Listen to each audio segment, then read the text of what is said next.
देखिए, ये सोने का समय नहीं है, ये स्वर्णिम समय है। जितना नाम जब, पता नहीं वो बात क्यों नहीं आती है हृदय में, अरे चोरी चोरी भजन करने का, कोई देख न ले, कोई जान, अधिक से अधिक नाम जप, अधिक से अधिक साधन पथ में, जितेंद्रियता, सौम्यता, धैर्य, ये सब सद्गुण आने लगेंगे। मान लो हमारी बात, भजन में ऐसी प्रीति करो कि चोरी चोरी अधिक से अधिक हम भजन कर ले, कोई जान न पावे। अभ्यास में बड़ी सामर्थ्य है प्यारे, बड़ी सामर्थ्य है। कैसी भी परिस्थिति हो, अभ्यास। पूज्य श्री राधा बाबा शरीर काम नहीं, पालकी में बैठा लो, हमारी गिरिराज जी की परिक्रमा का नियम, चलो करो। वही गीता पृष्ठ में जो क्या गीता वाटिका वही भाव से गिरिराज जी विराजमान किए। महापुरुषों की दिनचर्या, वयो वृद्ध हैं श्री सनातन जी महाराज, ठाकुर जी मना करते मत आओ गिरिराज, नहीं, दिनचर्या सदगुरुदेव भगवान के वचन। वही साधु है जिसकी दिनचर्या एक रस, एक नियत टाइम पर होती है। कभी भी उसको देखो, उसका टाइम। शरीर अस्वस्थ है, बुखार है, कुछ भी है, वो अपनी जगह हुआ भजन कर रहा है। हम ये थोड़ी कि बुखार को लिए बैठे रहे कि जब उतरेगा तब भजन करेंगे, तब दिनचर्या नहीं चल पा रहे, चलो हरी इच्छा, पड़े भजन करें। जिस समय सोना उसी समय आंख मुनेगी, नई जगह हुई भजन करें। चतुराशी जी चल रही, सुधा निधि चल रही, गान कर रहे। हम अपने जीवन को व्यर्थ करने निकले, अपने समय को बर्बाद करने निकले। प्यारे समझ जाओ, बहुत बड़ा लाभ खो रहे हो यदि आप नींद का आदर करते हो, प्रमाद स्थिति करते हो। नहीं, 3 घंटे में पर्याप्त, 4 घंटे शिथिल साधक, 5 घंटे साधारण साधक, 6-7 घंटे जो संसारिक कार्यों में रत है साधु, 2-3 घंटे विश्राम, 24 घंटे में। अरे भजन सुख लेना है या तमोगुणी निद्रा सुख लेना है? सुनि सत्संग होत जिय आलस, विषयीन संग विश्रामी। अब उन्हीं से बैठ करके प्रपंच की बातें करो, कितनी करते रहो बातें, कभी नींद नहीं, कभी कोई उनको नहीं लगेगा कि हमारे लिए कोई और दिनचर्या एकाद है। नाथ, आप सबके हृदय की जानने वाले हो, ऐसा स्वभाव हमारा है कि आपके चरणारविंद को छोड़ करके जो आपसे विमुख विषयी पुरुष हैं, उनकी चाटुकारिता, उनकी गुलामी, निस्य दिन करत गुलामी विमुखन की। अपने आराध्य देव के द्वारा की हुई व्यवस्था, जीवन भर उसी को केवल मानना है। किसी व्यक्ति के द्वारा जो कुछ हो रहा है, अगर मुझे अस्तित्व समझ में आता है तो कभी स्वीकार न करें। मेरी श्री जी तुम्हें निमित्त बना के लाए हैं, हम कभी तुमसे जय श्री राधे नहीं बोलेंगे कि अच्छा वही भगत जी है, नहीं, कभी नहीं। जीवन भर करते रहो, मेरी लाडली के द्वारा प्रेरित हो, हम यही मानेंगे, मेरी लाडली ही सब, अन्य नहीं मानेंगे। अन्य है क्या तुम्हारे पास? तुम हो कौन? प्रभु की सिवा तुम्हारी सत्ता ही नहीं है। अगर कोई सत्ता दिखाता है तो नहीं स्वीकृत करना चाहिए। अभिमानिनते न्यारे, भूत भविष्य लोक 14 में भये हुए हरि प्यारे। जीवन प्रभु को अर्पित है, होश में अच्छे से समझ लिया जाए। एकमात्र आराध्य देव का भरोसा नहीं तो श्री हरि चरण छाड़ विमुखन की निस्दिन करत गुलामी। आए थे परम पद प्राप्त करने और लग गए विषयी पुरुषों को रिझाने में, और कुछ चंद टुकड़े विषयों के, चंद सुख विषयों के बिक गए उनके हाथ। नहीं रिझवन भरतार के विषयीन हाथ बिकाए। बहुत सावधान, बहुत फिसलाने वाली भगवान की भ्रमात्मक माया है। पापी परम अधम अपराधी सब पतितन में नामी। सूरदास प्रभु अधम उदाहरण सुनिए श्रीपति स्वामी, मोशम कौन कुटिल खलकामी। प्रभु में बड़ा अपराध करने वाला, पाप करने वाला, सब पतितों में हूं, ये हृदय में आ जाए ना तो निष्पाप हो जाओगे, निरपराध हो जाओगे, महात्मा बन जाओगे। भगवान बड़े कृपालु हैं, किस क्षण वो तुम्हारी आध्यात्मिक उन्नति बढ़ा देंगे, पक्का। निहाल कर देते। जब कभी वो जैसे दर्पण में चेहरा देखे तो कभी जब वो कृपा करके दर्पण दिखाते हैं हृदय में तो लोग नहीं नहीं नहीं, ये मेरा नहीं, ये तो केवल आपका कृपा प्रसाद। मैंने देखा है, अपने को देखा है, अपने को देख रहे हैं, बिल्कुल ऐसे चला रहे जैसे लगाम पकड़कर घोड़ों की भगवान बैठे हैं ना अर्जुन के, वैसे बिल्कुल। अगर वो छोड़ दे लगाम तो अभी अभी ऐसे खंडक में गिरा दे कि उठना मुश्किल हो जाए। एक एक कदम उनका दुलार प्यार और उनका शासन दिखाई देता है शरणागत भक्त को। पहले हमें ये मानना होगा कि हमारे जीवन की जो परम लाभ वृत्ति है वो भगवत प्राप्ति है। अभी कोई एकांतिक में ईश्वर संपन्न समाज प्रिय बड़े अधिकारी कहीं न कहीं हृदय की बात वो देखे और कहा मुझे हर समय भय लगा रहता है, मैं बस उस भय से निवृत्त होना चाहता हूं। और ऐसे पदों पे हैं जिससे समाज को बहुत बड़ा सुख और अधर्मियों को बड़ा दंड अधिकार है उनका। ऐसे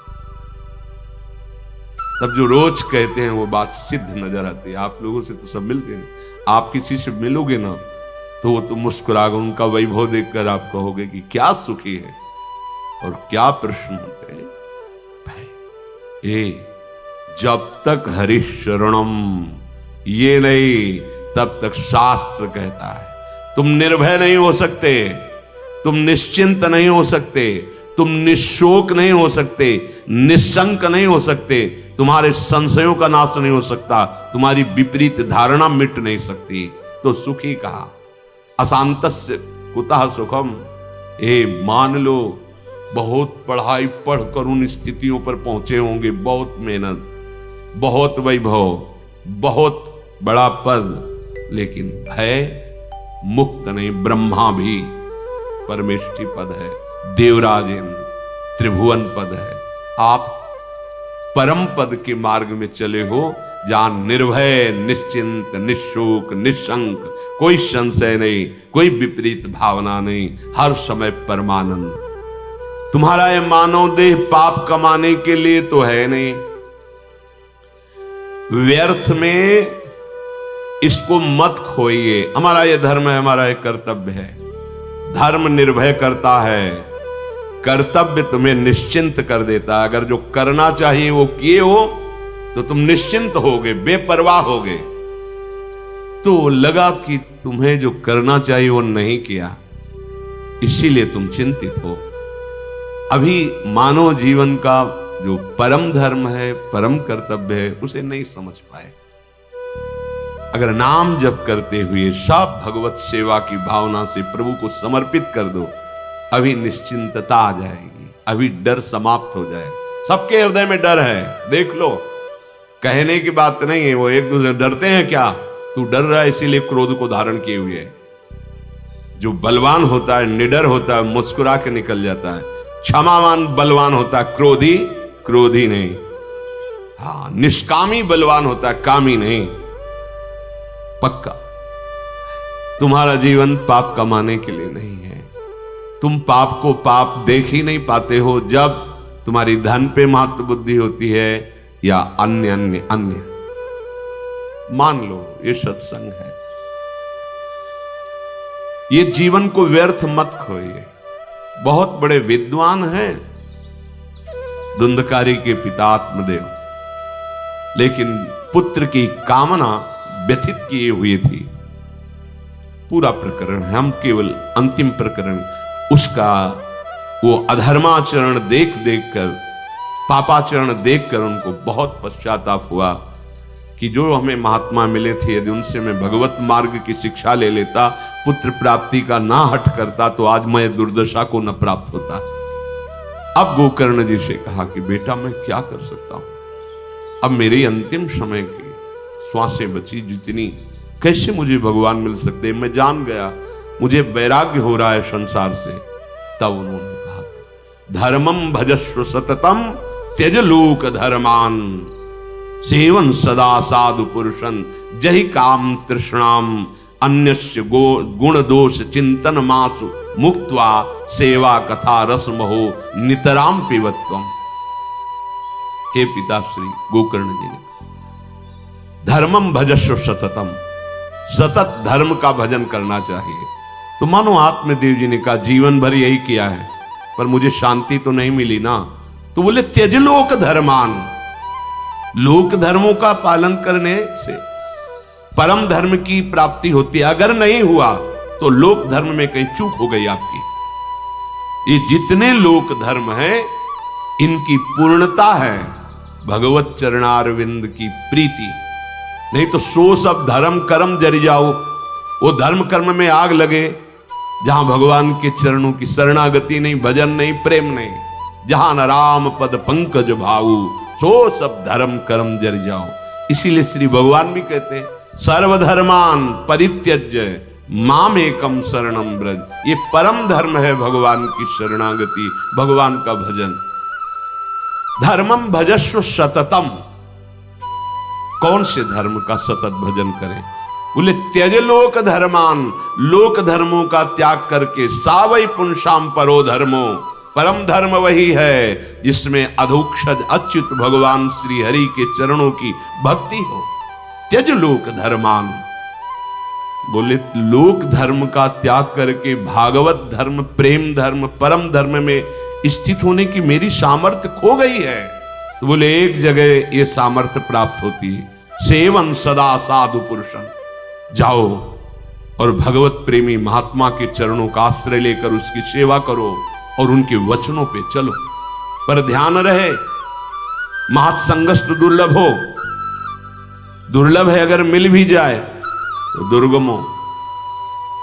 उनकी कृपा प्राप्त करना बड़ा कठिन होता है क्योंकि हमारी मानसिक बुद्धि होती है और मानसिक बुद्धि से हम उनको तौलते हैं। गुणातीत स्थिति को समझना गुणातीत होने पर ही आएगा। आप गुणों में हो, गुणातीत को नहीं तौल पाओगे, नहीं जान पाओ। इसलिए दुर्गम कह दिया गया। बहुत दुर्गम है महापुरुषों से कृपा ले पाना, और अगर निर्वाह कर ले गए तो अमोघस्य। तो बोले क्या दुर्गमता होती है? उनकी चरणारविंद में अपने आप को हम समर्पित करते हैं तो हमें वो अमोघस्य स्थिति तक पहुंचने में क्या दुर्गमता। तो जय काम तृष्णाम, सुने हुए भोगों की कामना भोगने के लिए, भोगे हुए भोगों को भोगने की इच्छा तृष्णा, ये काम कामना वासना मनते करियति दूर। इनका मूल है मद मान अभिमान। गुरुपद पंकज सेवा तीसरी भक्ति अमान। महापुरुषों के पास मान रहित होकर रहे। अगर मान रखोगे तो बहुत हानि हो जाएगी, चाहे जितने वर्ष रहो लाभ नहीं ले पाओगे। बछड़ा बनने पर पिन्हाएगी गाय और दुग्ध पान करोगे। अगर बछड़ा नहीं बनोगे तो है पूरे शरीर में दुग्ध पर पिन्हाएगी नहीं। बच्चा मान रहित होता है, मां डांटे तो भी मां की तरफ ही भागेगा, किसी अन्य की तरफ नहीं। छोटा बच्चा मां थप्पड़ मारे तो लिपटेगा वो मां की ही। ऐसे ऐसे सदगुरु, ऐसे भगवत प्रेमी महात्माओं का संग। जहि काम तृष्णाम और अन्यस्य दोष गुण चिंतन मासु मुक्त्वा, दूसरे के गुण दोषों का चिंतन कथन श्रवण त्याग दो। अगर ये नहीं त्यागा तो साधु समागम का लाभ नहीं मिल पाएगा। अन्यस्य दोष गुण चिंतन मास मुक्त्वा सेवा कथा रसमहो नितराम पिबत्वम। निरंतर भगवत सेवा, निरंतर भगवत गुणगान का पान करो। ये आज्ञा करी थी गोकर्ण जी ने अपने पिता को। हम अपने मानव जीवन को खो रहे हैं। बढ़िया मकान बना लिया, माना 50 करोड़ का तुम्हारा मकान बन गया, बड़ा सम्मान तुम्हारा देश विदेश में है, लोग तुम्हें आदर देते हैं, ठीक है, ये इस देश का है। अब तुम्हारा जहां जाना है वहां का वीजा नहीं बना है, पास नहीं, जहां जाना है वहां के खर्चा के लिए संपत्ति नहीं, सब यहीं रह गई। चलो अब भय शोक जन्म मृत्यु, इनसे तो तुम्हारा बैंक बैलेंस नहीं छुड़ा पाया, अब भोगो। जो शुभ अशुभ कर्म उनको भोगो। अगर बीच बीच में सत्य कमाई कर लेते राधा राधा राधा, तो ये जाएगी आपके साथ, ये आपको पास दिलवाएगी प्रिया प्रीतम के समीप जाने का। राधा राधा, जैसे कोई मार्ग में ऐसे तो सबको प्रणाम करते थे, जब कोई राधा राधा राधा राधा, हृदय आह्लादित हो जाता है, पास बन जाता है, ये अपना प्रिय लगता है। जाके मुख से धोखे निकसत राम, ताके पग की पग तनी, मोरे तन की भगवन नाम, भगवत चरणारविंदाश्रय। जीवन बिल्कुल व्यर्थ खो रहे हो यदि ये नहीं है। मान लो अभी तुम्हारा अभिमान, तुम्हारा ये सब वैभव धूल दूसरित कर देगा काल, एक झटके में मिट्टी में मिला देगा। तुम्हारे साथ चलने के लिए केवल नाम है, केवल भगवद आश्रय है। बहुत अमूल्य है तुम्हारा जीवन, प्रत्येक क्षण का सच्चा इस्तेमाल करो। राधा राधा राधा, खूब कर्तव्य कर्म करो, इससे हल भी जोत सकते हो। राधा राधा कहते हैं व्यापार, नौकरी, बड़े बड़े कार्य, जब युद्ध किया जा सकता है तो और क्या बात। इससे तुम्हें भगवत प्राप्ति हो जाएगी, जो मानव जीवन का परम चरम लक्ष्य है।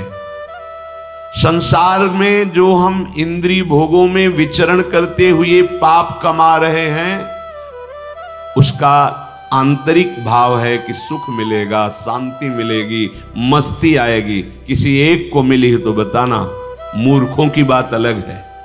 अरे जब वो नाली में पड़ा, अपने को परम पद मान रहा है, तो ऐसे पुरुषों की तो बात अलग है।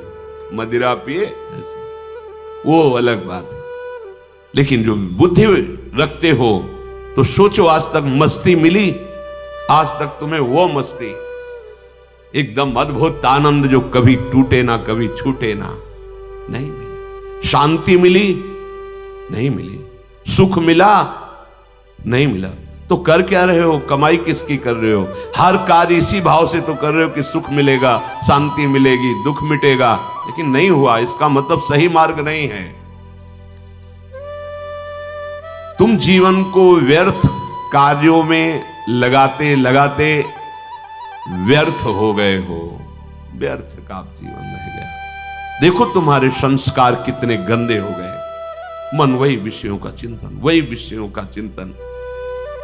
उन संस्कारों में इतनी दम है कि तुम्हारी अगली योनि पक्की। ध्यान दो, बार बार वही भोग, वही भोगों का चिंतन, वही धन, वही वैभव, अगला योनि पक्की, तुम्हारी जन्म पक्का। भगवान की स्मृति तो कभी पकड़ी नहीं, भगवान की स्मृति से संबंध बना नहीं, कभी कोई ऐसा साधन नहीं किया जो व्यर्थ ना हो जाए। मान लो पुण्य इकट्ठा किए, बहुत पुण्य आत्मा हो, तीर्थ हो, स्नान किए, बड़े बड़े दान करते हो, और एक भक्त की निंदा कर दी, सब खत्म। लेकिन आपने 10 बार राधा राधा कहा है। अब कोई भी अपराध बन जाए, हाँ भक्त निंदा करोगे, प्रभाव नहीं दिखाई देगा, लेकिन वो जमा है आपका, उसको कोई नष्ट नहीं कर सकता। वो ऐसी जगह आपका साथ देगा जहां कोई साथ देने वाला नहीं। नाम अविनाशी है, कोई भी अपराध नाम को नष्ट नहीं कर सकता, नाम के प्रभाव को रोक देगा, ये पक्का। अगर आप बस वैष्णव अपराध करते तो नाम का प्रभाव आपके हृदय में नहीं पड़ेगा, निर्विकारता, आनंद, शुद्ध ज्ञान ये नहीं प्रकट होगा। इसलिए सावधान, नाम ही एक ऐसा है जो आपके साथ जाएगा, सुरक्षित है। क्या तुम इतना सुंदर मानव जीवन पाकर इतनी बड़ी हानि बर्दाश्त करोगे? तभी पछतावा होता है अंतिम समय। एकदम चेतना आती है, अरे जो वादा किया था प्रभु श्री की इस देह में भजन करके आपको प्राप्त, वो तो हुआ नहीं, जीवन व्यर्थ चला गया। जो हानि हुई उसकी पूर्ति तुम्हारे जीवन भर की कमाई से नहीं होने वाली, सब यही रह गए। अरे बहुत मूढ़ता है। अब तो बैंक है, लॉकर है, पहले दीवालों में गाड़ देते थे और लोभवश बताया नहीं, मर गए। जब दूसरे कोई दीवाल खोदते तो उनको देखा घड़े में भरे हुए आभूषण, स्वर्ण सिक्के, कभी वो ना तो धर्म में लगाया, न भगवत सेवा में, न खुद खा सके। कैसी मूढ़ता। इसलिए एक प्रार्थना सबसे है, तुम अपने जीवन में जैसे जी रहे हो, जो कार्य कर रहे हो, कर्तव्य कर। उनसे हटने की बात नहीं कही, उनमें एक कार्य और जोड़ लो, नाम स्मरण, नाम जप। कितना सरल सहज है। प्रत्येक छोटे कार्य हो या बड़े कार्य हो, उनको भगवान को समर्पित करो और नाम जप करो, इससे तुम्हें भगवत प्राप्ति हो जाएगी। आगे चलकर देखोगे नाम तुम्हें पकड़ लेगा, तुम्हारे अंदर निरंतर नाम चलने लगेगा। बार बार लोग ये प्रश्न कर देते हैं कि हम गृहस्थ हैं। अरे उपासना की चरम सीमा में जिनका उदाहरण दिया गया वो गृहस्थ ही थी, ब्रज गोपी। यथा ब्रज गोपी का नाम, उनके पति थे, पुत्र, परिवार, सब सेवा। इसीलिए बड़े बड़े परमहंस वैरागी उनकी चरण धूल की वंदना की। क्या? कृष्ण प्रीति। गोपीजन। ये आप लोग जो कह देते हैं हम गृहस्थ हैं, ऐसा ऐसा, कितना कार्य है। अब आपको धान कूटना पड़ता है क्या? चक्की चलानी पड़ती है क्या हाथ की? आपको क्या, ना आपके पास गौशाला है कि आप स्वयं गौओं की सेवा करके दुग्ध, ये सब कार्य गोपीजन करती थी। पूरे घर को लीपना पोतना, सब कार्य करना, पति पुत्र आदि सबकी सेवा और चित्तवृत्ति भगवान में। और ऐसी स्थिति कि बड़े बड़े परमहंस गोपी चरण वंदन। कौन है त्रिभुवन में जो गोपी चरण वंदना न करता? कौन ऐसा है? ये भ्रम छोड़ दीजिए कि हम गृहस्थ में तो हमें अध्यात्म की ऊंचाई पर चढ़ने का अधिकार नहीं, या हम चढ़ नहीं सकते। गोपीजन उद्धव जी से कहती है, उद्धव तुम्हारे नयन अधूरे। वाये क्या थे? गोपीजनों को पूर्ण करने के लिए कि हमारे श्री कृष्ण परब्रह्म परमात्म तत्व हैं, ये गोपीजन नहीं जानती। जाके उपदेश करूंगा, गोपीजन निहाल हो जाए, उनका रोना बंद हो जाएगा, हमारे प्रभु के आंसू बंद हो जाएंगे। बड़े गर्व से आए थे। और जब गोपीजनों से बात की तो गोपीजन उद्धव जी को क्या कहते कि आए हो तो जान लो कि तुम अभी अधूरे हो। उनको लगा बृहस्पति शिष्य अधूरा कैसे? गोपीजन के तुम अधूरे हो, तुम हमें उपदेश देने आए हो। सुनो, स्थिति किसे कहते हैं? तुम स्थिति बता, तुम समझते हो गोपीजनों के हृदय में हम स्थिति पैदा कर देंगे आत्मज्ञान प्रकट करके। तो उद्धव तुम्हारे नैन अधूरे, तुम्हारे नैन अधूरे, पहुंची न पावत मोर महा। कैसे जानोगी स्थिति? तुम्हारे नेत्रों की क्षमता ही नहीं कि हमारे उस हृदय देश में प्रवेश करें जिनको तुम परब्रह्म समझाने आए हो। वो हर समय आसक्त चित्त होकर हमारे हृदय रूपी भवन पे खेल रहे हैं, तुम्हारे नेत्र पहुंच पा रहे हैं? पहुंची न पावत मोर महा, जहां बसत श्याम नित रूरे। उद्धव तुम्हारे नैन अधूरे। तुम समझते होगे कि हम वियोग के आंसू बहा रहे हैं, तो श्री कृष्ण मथुरा में हमारे हैं, नेत्र नहीं तुम्हारे, जो हमारे हृदय मंदिर में खेल रहे हैं, उनको तुमने देखा? छीन नहीं छाड़त उर मंदिर को, समुझ परम निज धाम। लीला करत विचित्र विविध विधि, पूरित प्रेम ललाम। मेरे हृदय रूपी वृंदावन को कभी नहीं छोड़ते मेरे लालजू। वो विचित्र विचित्र लीला करते रहते हैं। एक क्षण के लिए कभी हमारा वियोग नहीं हुआ प्रीतम श्री कृष्ण से। उद्धव जी से कह रही, जहां मेरे प्रीतम लीला कर रहे हैं वहां तुम्हारी क्या बात है? ब्रह्मा का भी प्रवेश नहीं है, ब्रह्मा की भी दृष्टि वहां नहीं जा सकती। तहां न प्रवेश करन पावत को, विधि हर सुर सिर मोर। सुख दुख भुक्ति मुक्ति नहीं ज्ञाना ज्ञान रहित तेहि ठोर।